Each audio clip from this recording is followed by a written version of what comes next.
Olá, boa tarde. Estamos aqui para mais um podcast ARP, hoje com o nosso convidado, Dr. Rodrigo Forcinetti. Tudo bem, doutor? Tudo ótimo, prazer estar aqui com vocês. Prazer é nosso, seja muito bem-vindo. Espero que o doutor se sinta à vontade para falar um pouquinho sobre o nosso tema, que é reforma tributária. Doutor Rodrigo, conta para a gente um pouco sua história com o Brasil Salomão e a sua formação acadêmica.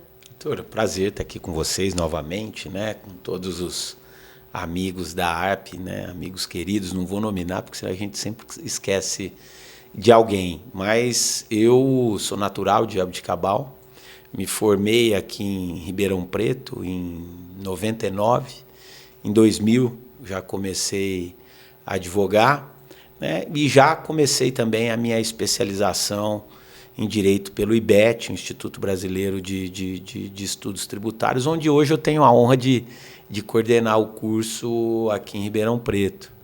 Também fiz o meu mestrado em Direito Tributário, depois eu fiz um LLM em Direito Empresarial e iniciei a minha história no Escritório Brasil Salomão em 2001. Então, 24 anos já de história. Hoje eu estou exercendo a função de diretor executivo, né? Nós temos uma governança corporativa já implantada, é um escritório de 56 anos, com 11 unidades no Brasil, 2 no exterior, né? Nos orgulhamos muito desse crescimento, né? Dessa atuação em âmbito nacional e, operacionalmente, eu atuo na área empresarial, com ênfase maior em direito tributário. Também sou professor universitário, sou professor da Unip, onde eu me formei. Sou professor desde 2003, então vão mais de 20 anos já na academia. Sou professor de pós-graduação do próprio IBET, onde eu mencionei, né? Ribeirão é uma das cidades que encampa o IBET, cujos cursos são presenciais, alguns virtuais, mas ele mantém a sua essência. Estamos aí, né? No direito tributário, já de longa data, e diante de uma reforma tributária que, com certeza, vai impactar todo cidadão, não só quem pratica uma atividade econômica, porque estamos falando de uma reforma que atinge o consumo, né? Então, teremos muito o que aprender, muito o que observar num longo período de transição. Olha só, além de advogado, professor, mestre, uma vida acadêmica recheada, um diploma cheio, né? Recheado, né? O cabelo branco entrega, né? Um crescimento a longo prazo, né? A gente sabe o tanto prazo, que é difícil. Sim, tem que ter paciência e fazendo uma coisa de cada vez, né? Num mundo hoje em que a ansiedade ela toma conta, muitas vezes a gente acaba assistindo alguns profissionais querendo pular barreiras de uma forma mais célere e a gente acaba queimando etapas, né? Então, também passando essa informação, esse conselho, né? Uma coisa de cada vez, com muita calma, com muito respeito, com muita responsabilidade. E devagar a gente vai atingindo os nossos objetivos. Sim, e como essa mensagem é importante para a gente que é mais jovem, né? Uma etapa de cada vez, com calma, paciência e perseverando na área que a gente gosta, que a gente escolhe. Com certeza, né? Doutora. Mas vamos lá, doutor Rodrigo.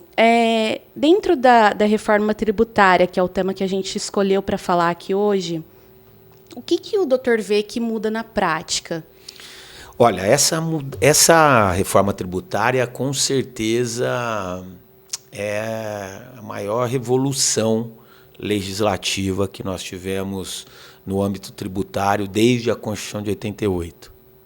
Alguns afirmam que talvez ela cause, porque ela se inicia a partir do ano que vem, né, uma alteração tão profunda que possa ser considerada maior do que as alterações que foram feitas no sistema tributário nacional pela Constituição de 88. No Brasil, nós temos uma sistemática de tributação onde se tributa a renda pelo imposto sobre a renda, contribuição social sobre o lucro. Nós temos uma tributação do patrimônio, onde nós tributamos o patrimônio através do ITCMD, que é um tributo que incide sobre heranças, sobre doações, o ITBI, que é o imposto sobre transmissão de bens imóveis por ato oneroso, o IPTU, o ITR. Temos a tributação da folha, né, que são as contribuições que incidem sobre a folha de salário, e temos a tributação do consumo. A tributação do consumo, o imposto de importação, o imposto de exportação, o IPI, o IOF, o PIS, a COFINS, temos ainda o ICMS, que é um tributo estadual, o ISS, que é um tributo municipal. E o que é que aconteceu nesse exato momento? Em razão da complexidade tributária, de um histórico de regressividade que nós tínhamos, onde o pobre, sabidamente, paga muito mais tributo que o rico, numa análise econômica, claramente aqui esclarecendo, né, estamos falando da carga tributária suportada, né, as pessoas com um nível de renda inferior acabam suportando um tributo maior. Então, é isso que nós chamamos de regressividade. Então, além da complexidade, a regressividade é uma falta de transparência. Então, era necessário uma mudança, principalmente uma mudança na tributação do consumo. Estão sendo substituídos ICMS e ISS pelo IBS, que é um Imposto sobre Bens e Serviços. Esse Imposto sobre Bens e Serviços ficará com o Estado, com os estados, Distrito Federal e municípios. Entra também a CBS, que é a Contribuição sobre Bens e Serviços, substituindo o PIS, a COFINS, o IPI e o IOF nas atividades securitárias. O IPI permanece para todas as indústrias que concorrem com a Zona Franca de Manaus, e o IOF permanece com relação aos outros fatos que não configuram atividade securitária. Então, o câmbio, né, que muita gente, nos mútuos, continuamos pagando o IOF. Já no IOF, que é pago pelas seguradoras, né, pela atividade que elas praticam, teremos a substituição pela CBS, que é a Contribuição sobre Bens e Serviços. Teremos ainda a inclusão do imposto seletivo, que é o chamado imposto do pecado, que vai tributar atividades que acabam direta e indiretamente afetando a saúde e o meio ambiente. Então, bebidas, produtos fumígenos, entre outros, serão tributados por esse imposto, e ainda temos lá uma contribuição sobre produtos primários e semi-elaborados. Por que uma mudança? Por que uma reforma? O ICMS, só para vocês terem uma ideia, quem está nos assistindo, nós temos uma legislação em cada estado. Então, são 27 unidades, 27 legislações, com uma complexidade gigantesca. Absurda. Fora as leis de cada estado, nós temos os regulamentos de ICMS de cada estado, as portarias, uma série de regulamentações que são publicadas pelas secretarias da Fazenda dos estados. Quando nós analisamos o ISS, que é o Imposto sobre Serviço, de competência dos municípios, nós estamos falando de mais de 5.000 legislações.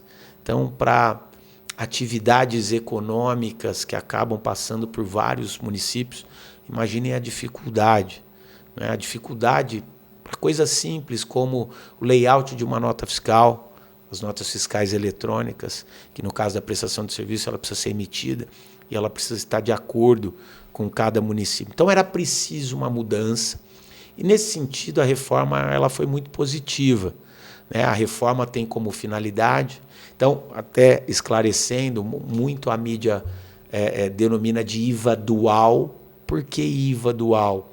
O IVA é um imposto sobre valor agregado, para evitar a tributação em cascata, uma tributação cumulativa, onde você paga tributo sobre etapas anteriores que já foram tributadas. se imagina sempre tributar o valor agregado, que é o que nós chamamos de tributo não cumulativo. Mas por que IVA dual? Porque no Brasil, em razão do princípio federativo, das autonomias que foram concedidas aos estados, Distrito Federal e municípios, você não poderia criar um tributo único de competência e administração única exclusiva da União. Então foi preciso criar um IVA nacional, que ficará com a União, que é denominado de CBS, e o IVA estadual, municipal e do Distrito Federal, que é o que nós denominamos de IBS, isso em respeito à Constituição Federal. Mas a legislação ela será unificada. Então a reforma começou com uma emenda constitucional para promover todas essas alterações. Isso aconteceu em 2023. Depois nós passamos pela elaboração de uma lei complementar, que foi publicada no início desse ano, a Lei Complementar 214, e essa lei complementar ela serve de fundamento para todos esses tributos. Então nós substituímos aquelas legislações dos estados, as legislações dos municípios, por essa legislação unificada. Então, nesse sentido, acreditamos que houve certa simplicidade. Mas é óbvio que nós temos muita complexidade ainda, né? Uma dificuldade de interpretação muito grande. Mas eu costumo dizer, nas oportunidades em que eu tenho, é que não adianta nós sonharmos com um sistema tributário simples. Não adianta nós sonharmos com um ordenamento jurídico simplificado. Eu não estou falando só do direito tributário, por uma razão bem objetiva, né? O nosso país ele é complexo. A nossa Constituição é complexa. Exato, não adianta nós compararmos o Brasil com alguns países da Europa, como eu vejo muito, com alguns países da própria América do Sul, Uruguai, por exemplo, que é menor do que a grande Campinas, né? Em termos de população. O nosso país ele é complexo. O nosso país ele tem uma série de distinções do ponto de vista socioeconômico, do ponto de vista cultural. Então, por óbvio que nós teremos uma legislação complexa. Mas, como eu tenho dito, dentro de uma análise comparativa, o que nós tínhamos de tributos incidentes sobre o consumo, em termos de legislação, houve sim uma certa simplificação.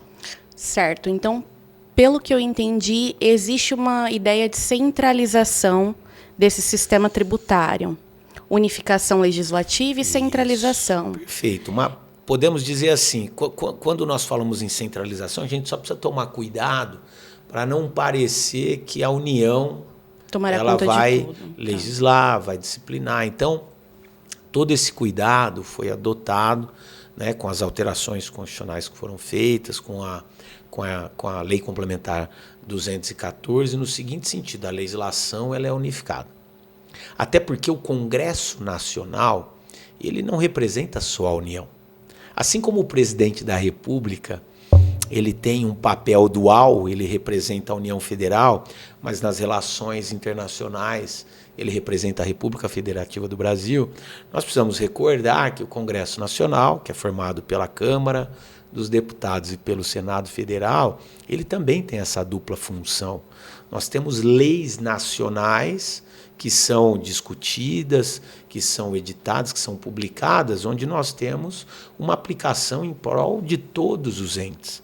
Então, o Congresso Nacional, ele legisla também, né, em nível nacional, representando os estados, os municípios e o Distrito Federal. E aí foi criado um comitê gestor. Esse comitê gestor, como um órgão representativo dos estados e dos municípios, para que haja, de fato, o exercício de uma autonomia representativa. Da mesma forma, nós teremos uma alíquota padrão, uma alíquota de referência. Os estados e os municípios eles poderão optar por ampliar essa tributação. Então, só para você ter uma ideia, nós teremos um período de transição, que começa em 2026, termina em 2032, e a ideia é que em 2033 tenhamos o novo sistema em substituição a esses tributos que serão substituídos, que eu mencionei agora há pouco. A ideia é que se trabalhe com uma alíquota, a alíquota não foi definida ainda, né, em torno de 28%, mas essa é uma alíquota de referência.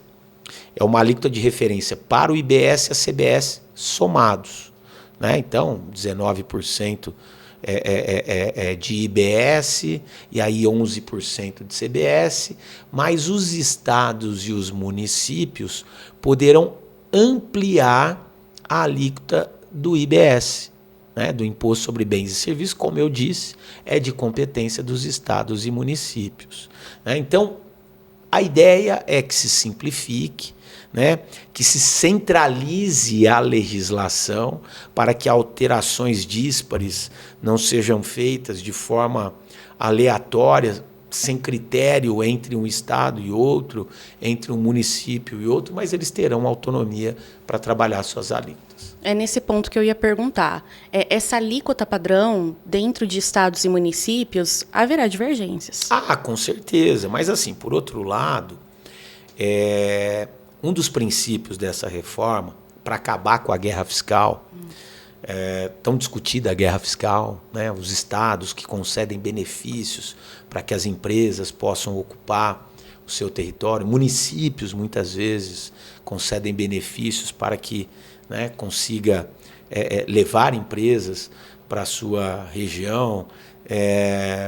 A ideia agora é você excluir a tributação da origem e passar a tributar o destino. Então não importa mais onde as empresas estarão, porque a tributação ela será destinada a depender de onde o seu consumidor está.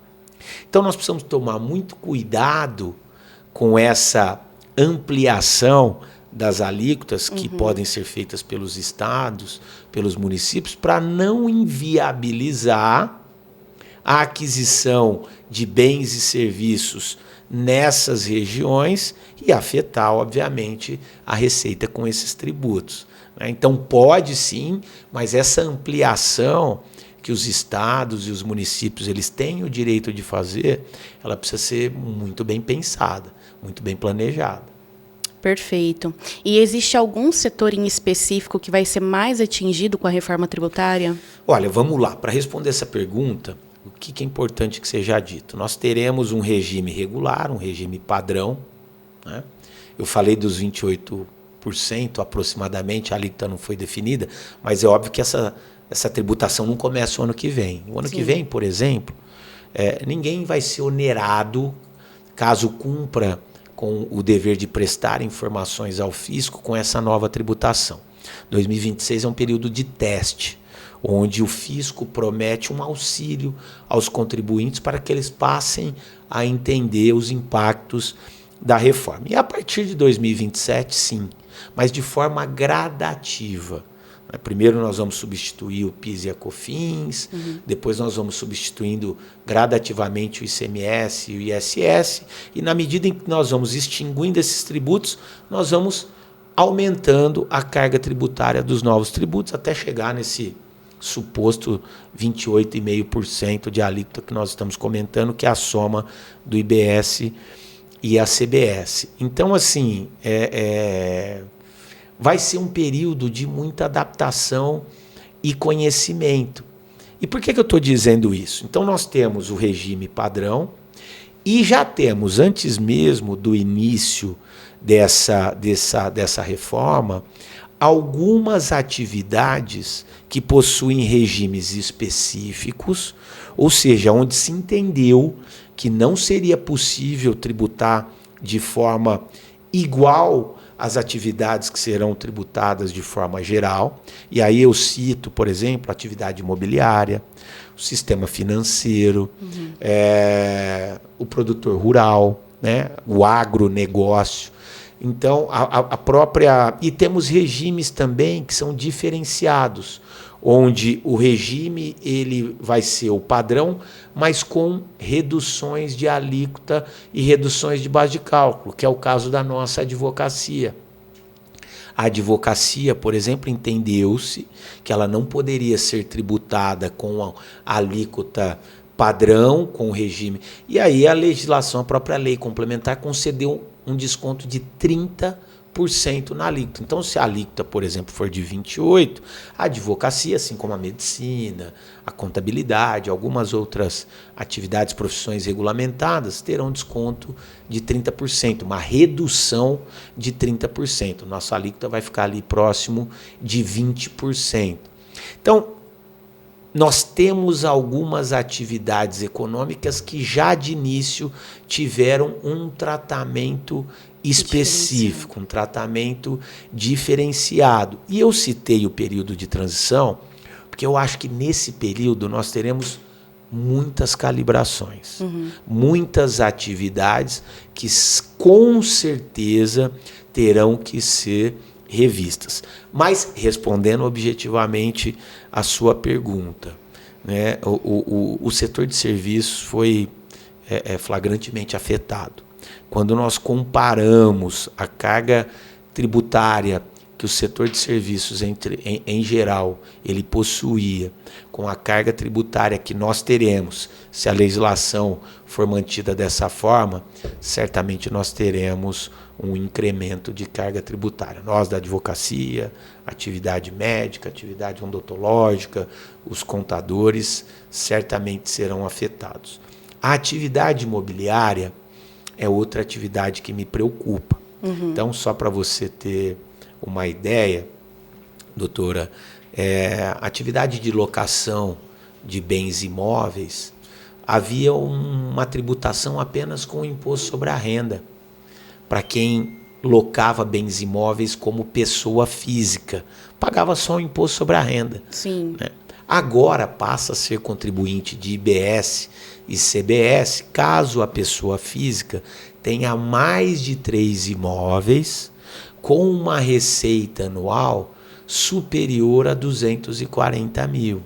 Então, para quem tem 4 imóveis, por exemplo, e no ano tem uma receita com a alocação desses 4 imóveis de 500 mil, certamente vai ter uma carga tributária maior.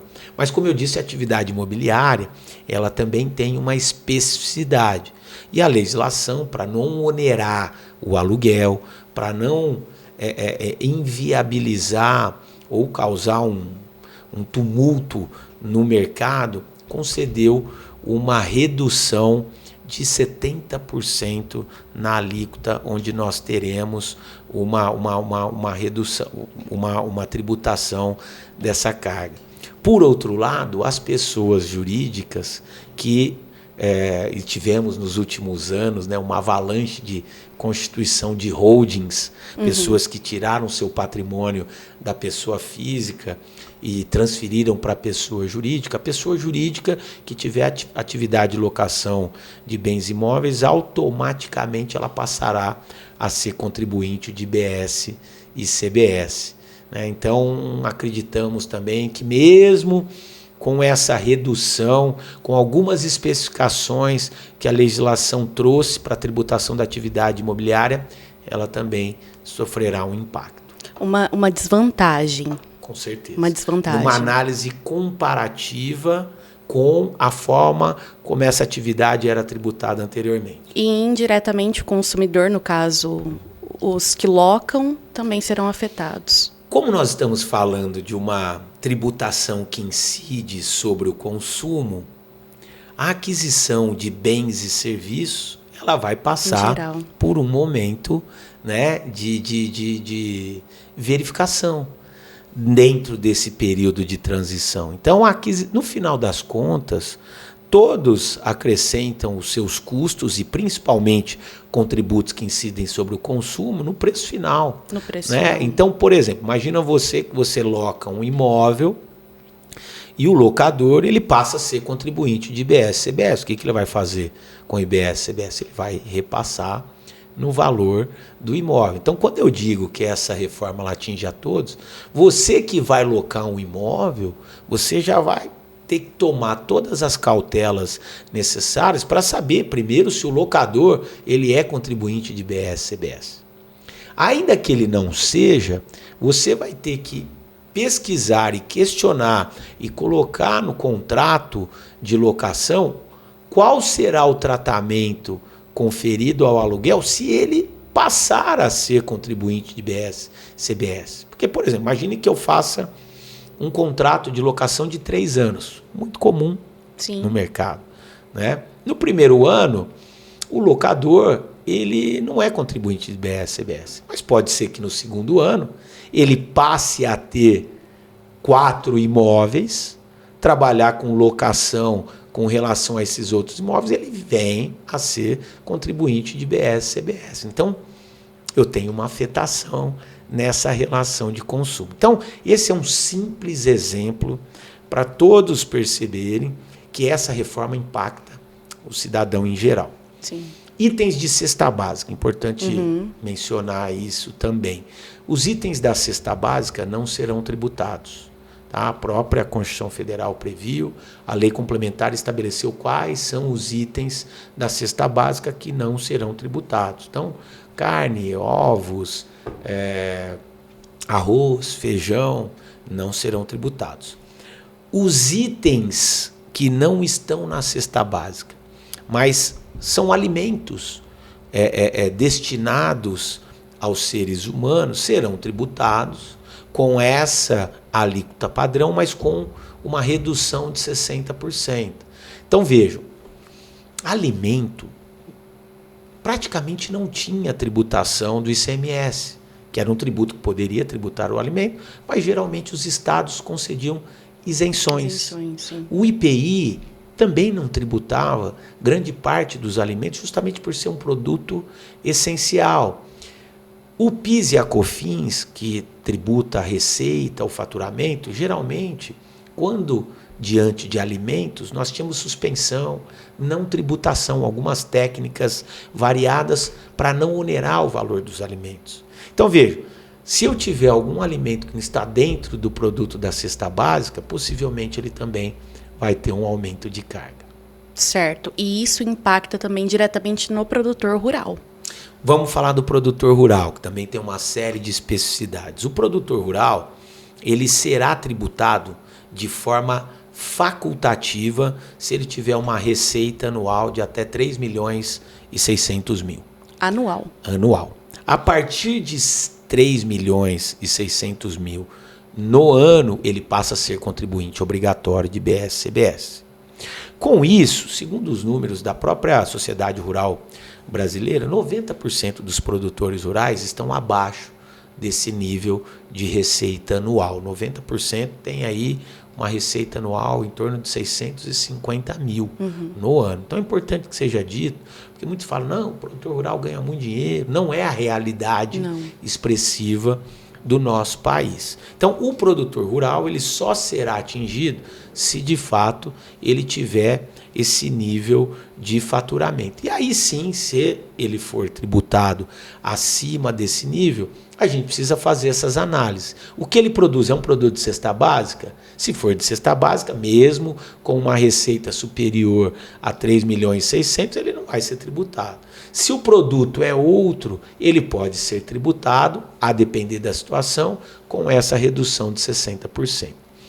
Mas mesmo assim, veja, pode ser que o produtor não seja tributado, diante de todas essas especificidades que eu acabei de mencionar, mas os insumos que são necessários para o produtor rural produzir, sofrerão também um aumento de carga, pela nossa análise preliminar. Se eu tenho um aumento de custo para a produção do alimento, certamente o valor do alimento pode ser afetado. Então, assim, nós teremos que analisar como o mercado vai reagir durante os próximos anos. Por isso que eu tenho visto muitas pessoas criticando esse longo período de transição. E qual é a crítica principal? Nesse longo período de transição, nós teremos a manutenção do sistema antigo. Então, eu vou continuar pagando ICMS, ISS, PIS, COFINS, IPI e vou ter que começar a cumprir as obrigações do sistema novo. E algo que sempre se discutiu no Brasil, historicamente, em razão da complexidade do sistema tributário, é o custo de conformidade. quanto custa para nós cumprirmos a obrigação, não é nem pagar o tributo, cumprirmos a obrigação. É um valor altíssimo. Então, como vai ficar esse custo de conformidade nos próximos anos? Por outro lado, não tinha como uma substituição abrupta já logo em 2026, ou seja, a substituição do sistema antigo e a vigência do sistema novo. Por quê? Porque eu impacto o mercado de tal maneira que talvez tivéssemos que suspender ou retornar ao sistema antigo. E nossos advogados que estão assistindo sabem a dificuldade que é você revogar uma legislação, depois você voltar a uma legislação. Então, a ideia foi estabelecer um longo período de transição para que pudéssemos calibrar o sistema durante esse período. Então, eu vejo a posição, eu vejo essa transição também como um ponto positivo, apesar de todas as dificuldades e todas essas questões que eu acabei de mencionar. Certo. A explicação perfeita, até eu que não sou da área, professor, doutor, eu agradeço. Mas eu queria saber, até para a gente finalizar, o doutor falou de uma crítica, né? Uma das principais críticas, o período de transição. E uma vantagem? O doutor vê uma vantagem muito positiva nessa reforma? No sistema tributário novo, olha,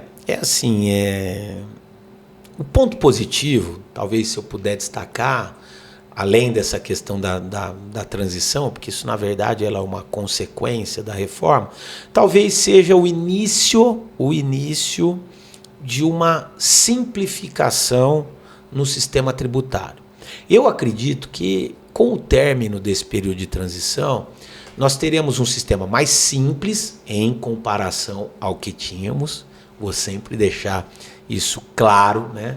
Um sistema tributário simples nós nunca teremos, mas ele certamente será mais simples numa análise comparativa com o que tínhamos.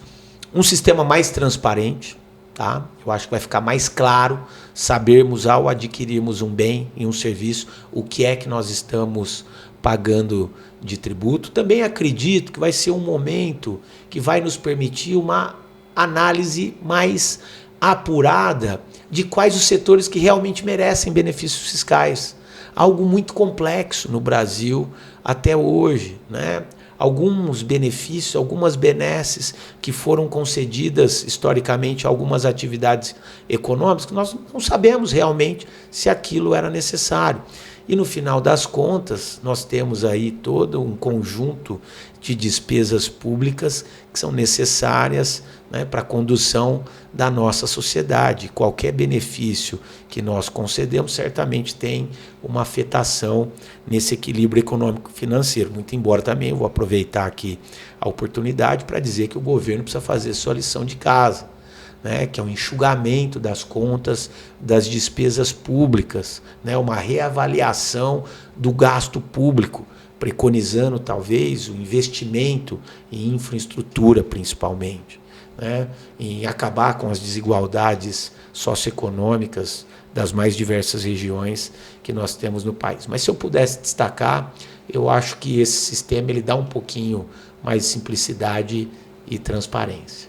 Sim, esse ponto é fulcral, né? A questão de redução de desigualdades socioeconômicas é um dos fundamentos da Constituição de 88. Exato. E a gente espera que essa reforma tributária venha para tornar um pouco mais igualitário. Com certeza, estamos aqui para cobrar. Para cobrar, exato. Para cobrar que essas bandeiras que foram levantadas com essa reforma, né? Bandeira, estou me referindo aqui às premissas que foram levantadas, né, que possamos, enquanto cidadão brasileiro, enquanto advogado, poder cobrar do poder público todas as promessas que foram feitas.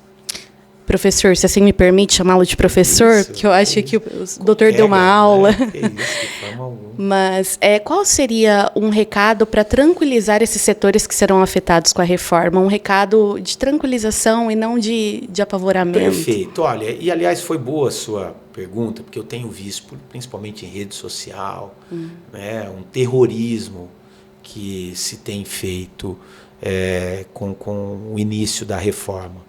né? É óbvio que eu estou preocupado, né? Nós já assistimos no nosso país, infelizmente, o nosso passado condena alterações que foram feitas e depois, com o tempo, elas não foram efetivamente implementadas. Mas o que eu tenho dito é que não é a hora de movimentos bruscos. Tá? Por quê? Porque nós teremos um longo período de transição, nós teremos ainda complementações legislativas que não vieram.